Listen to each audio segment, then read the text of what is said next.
The next two videos will conclude the summary of the first half of the book on the pattern of heaven and earth. This video will summarize the pattern of heaven and earth in the case of Cain and Abel, the construction of the temple, and will revisit Ezekiel's vision. The next video will cover Noah's descendants and Jacob's ladder.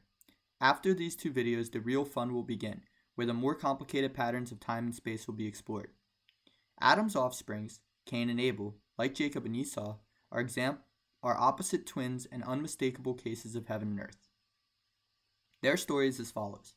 Abel was a herder of flocks, and Cain was a worker of the ground.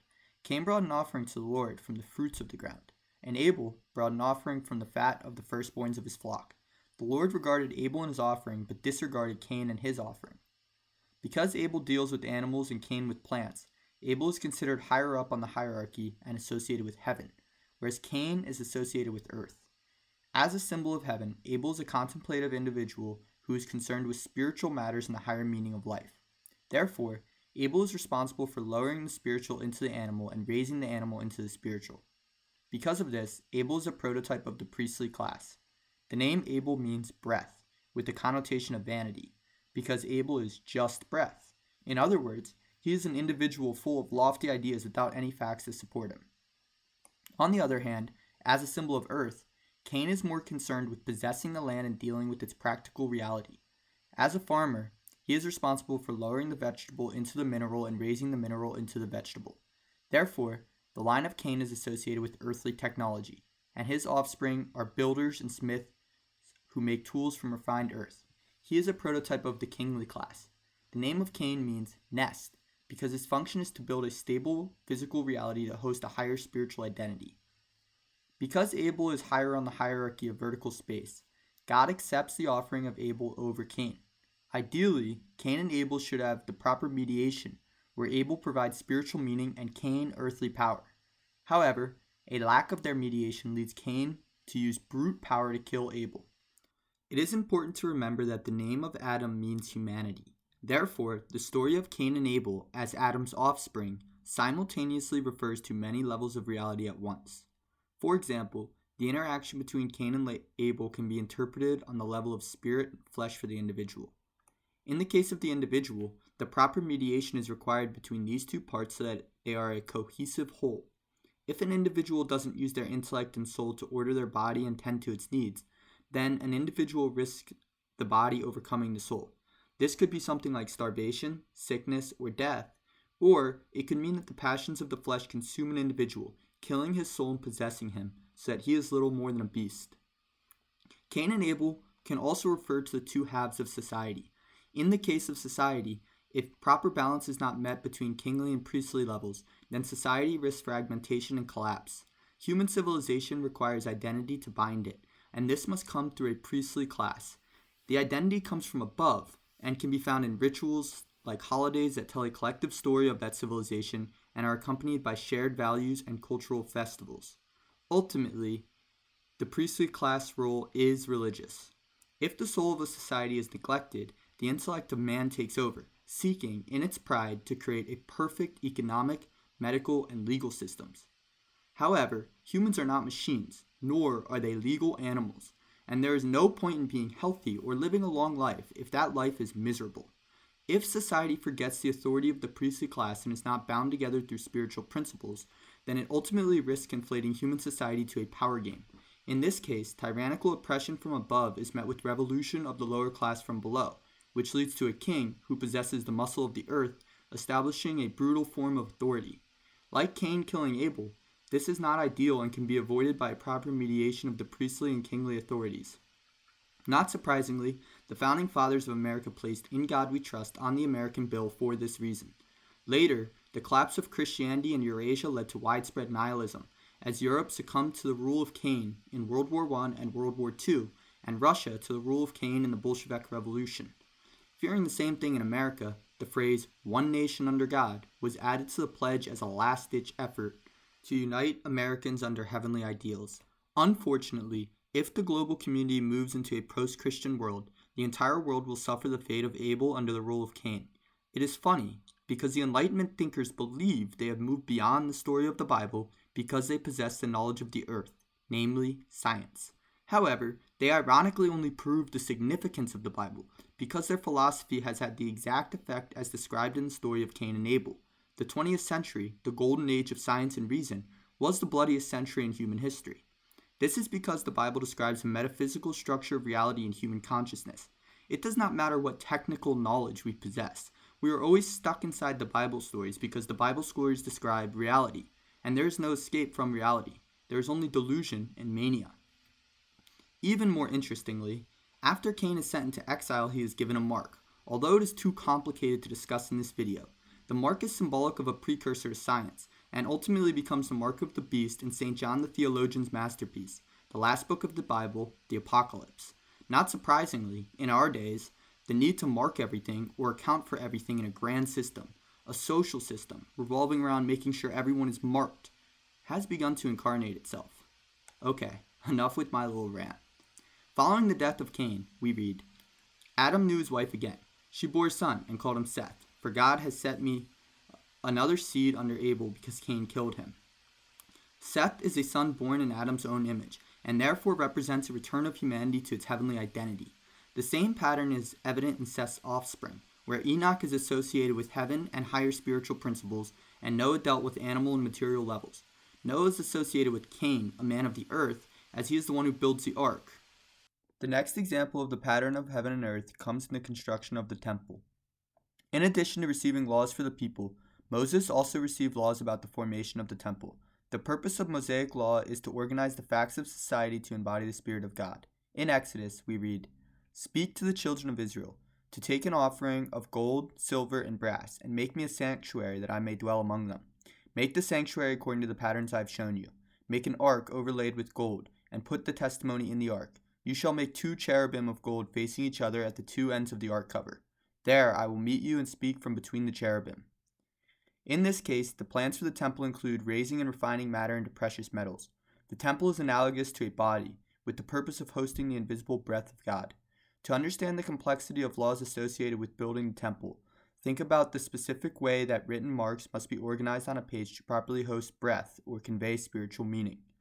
If we were to describe how to embody the meaning of holy temple on this page, the plans for its construction would be as follows. You shall make 9 vertical marks, 10 horizontal marks, and 6 slanted marks. 3 of the slanted marks shall be left-leaning. 3 shall be right-leaning. You shall make 3 of the following patterns. 3 horizontal marks joined to the right of 1 vertical mark in equal distance. Of course, these rules make sense to us because we are familiar with English. Even then, the rules do not make complete sense until we see them brought together on a page with grammar and vocabulary to host meaning. This shows us that marks must be nested within letters, which are nested within words, which are nested within grammar, which form sentences nested within stories, and these stories are nested within reality. In the same way, the rules for the temple are very specific, but do not make much sense to those not familiar with the arcane language of the temple, which was reserved strictly for the priesthood. Ultimately, the rules for building the temple, like the rules of language, create a series of fractal patterns which eventually transcend their symbolic structures by pointing to the Creator of all things. Further on, we read, I will sanctify the tent of meeting and the altar, and Aaron and his sons I will sanctify as my priest. I will dwell among the children of Israel and be their God, and they will know that I am the Lord their God. The structure of the temple consists of an altar on the east. The purpose of the altar is for the priest to refine matter or raise flesh into heaven. On the altar is a form of taxation or sacrifice where animal flesh, food, and money were offered up as smoke in exchange for leadership from heaven in the form of light.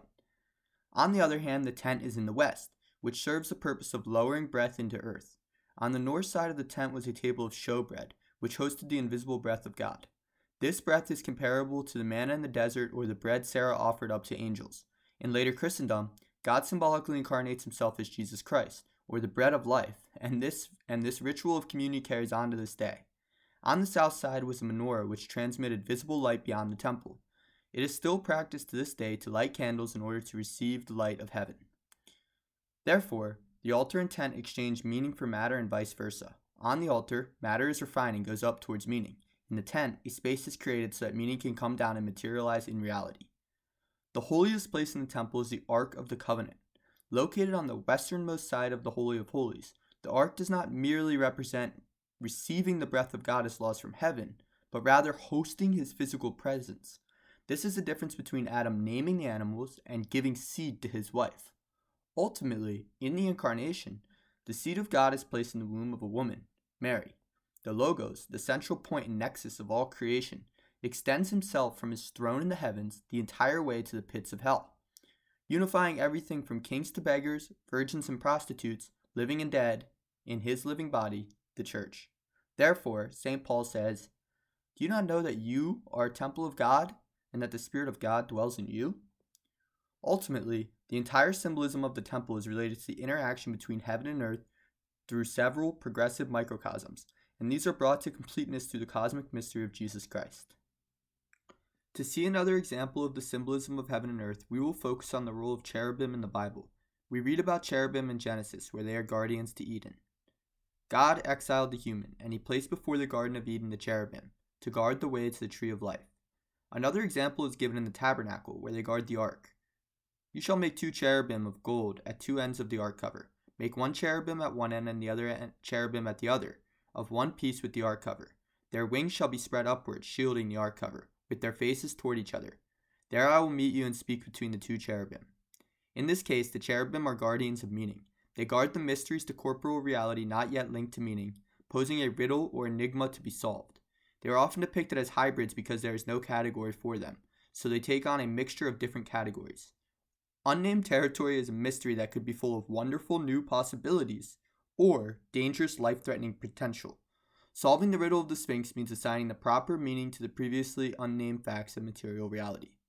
In Kings, we read about Yahweh on the cherubim. "O Lord, that sits upon the cherubim, you are the God of all the kingdoms of the earth. You have made both heaven and earth."